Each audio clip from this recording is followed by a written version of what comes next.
Hello everybody and welcome to the United Stand. Harry Maguire, what a signing he will be for Manchester United. Forget the negativity and jump on board. He will be a good signing for Manchester United. I firmly believe it. I think you're talking about a lad here who was at Hull a few years ago, who went to Leicester, who is now England's best centre-back. He rarely makes a mistake. And I tell you what, if you're still unsure, this guy went to Anfield in January, scored an equaliser and stopped them winning the league effectively. So he's already a United legend, isn't he? But look, seriously, I think the trajectory of Harry Maguire, but also what he will bring to Manchester United is really, really important. So forget the negativity about the transfer fee and all that jazz. The transfer fee logically makes sense. Of course it's ridiculous, but it makes sense with regards to Van Dijk went for this 75 million 18 months ago.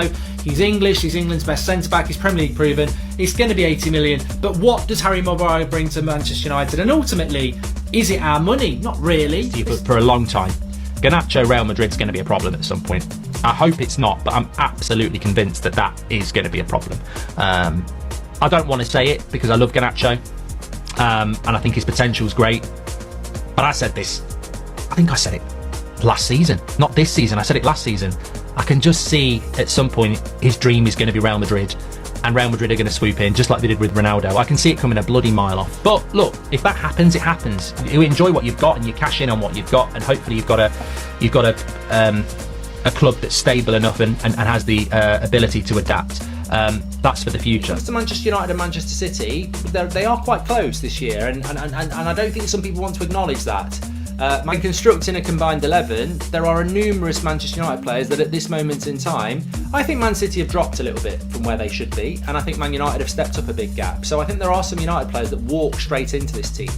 Let's get into it. Goalkeeper, I ain't changing on this. I don't care what anybody says. I know the majority are going to go with Edison. Good for you. I'm going to go with David De Gea.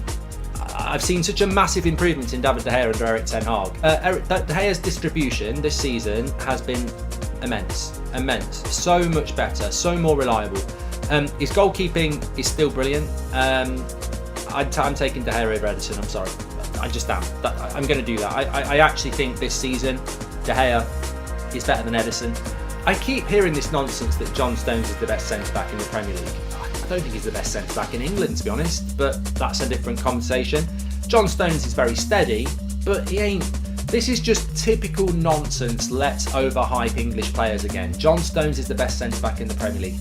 He ain't better than bloody Varane. No, not in a million years. Not in a million years. So Varane has to be in there. I'm not massively impressed by Man City's defenders this year.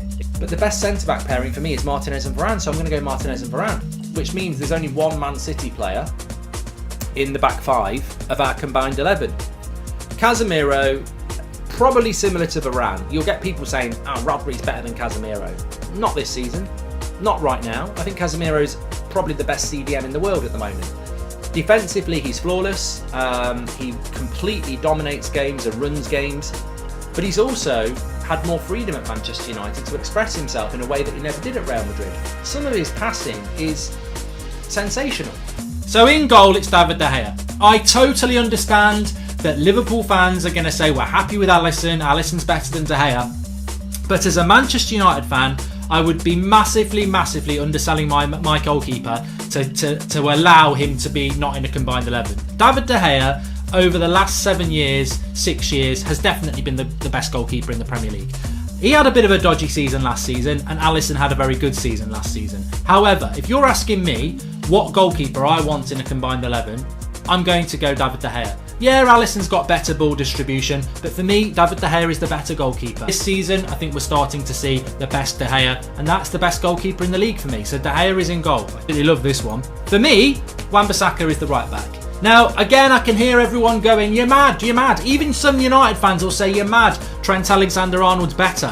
What I would say is that we are in an unfortunate situation with England, but also a very good situation, because in Wan-Bissaka and Trent Alexander-Arnold, you've got the two best right backs in the league. For me, if you're asking me, what did I prefer about Gary Neville, his defensive capabilities or his ability to overlap and whip a cross in?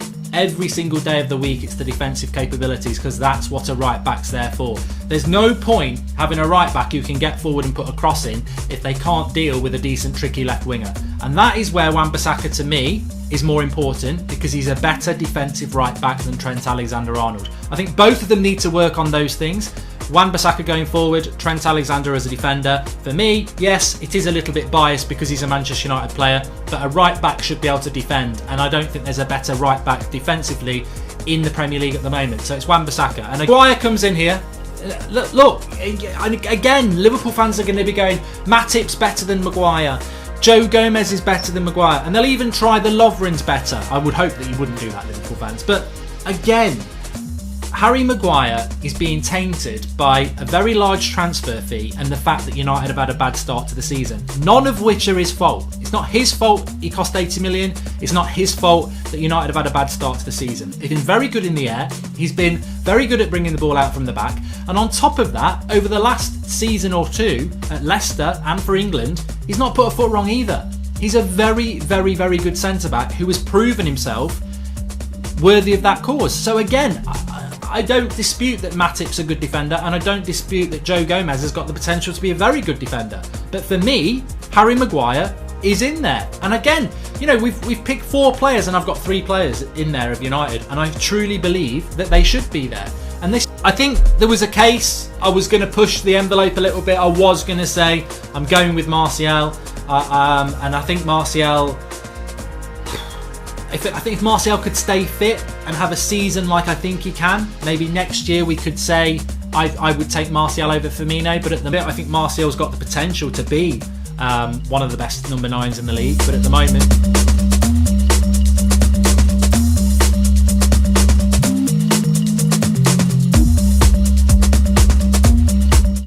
it's interesting though. I just want to talk about Hojlund for a moment. On a positive, I'm so excited about this signing. I've been excited about it for a very long time.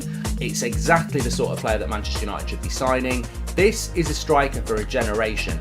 I've not been excited about a striker like this probably since Van Persie, really. And even that was going to be short term. When was the last time we had a striker at this club where you could reasonably say if he's successful, he could be at the club for the next 5 years? Of course, if he's really successful, he might go Real Madrid in 5 years, but he's 20 years of age. We've got a developmental manager. We've got a striker who's really exciting. We haven't had a striker like this in ages, the star of your team. It should be a striker that scores goals that excites you the most. And we haven't had buzz and excitement about a long-term vision striker for a very long time, so I'm really excited about it. My excitement for Rasmus Hojlund signing for United is infinite, and I've been excited about this for 2 months. The price is not going to make me change my mind about what I've been saying for the last 2 months about how exciting a talent he is and Ten Hag's a developer. I genuinely think that Scott McTominay is a better player than Kevin De Bruyne. I don't care what anybody says, I think he is. I just think he's been a bit unlucky he's not been given the game time he deserves. But you put Scott McTominay in that Man City team where De Bruyne is, he'll score 50 goals. He's better than De Bruyne.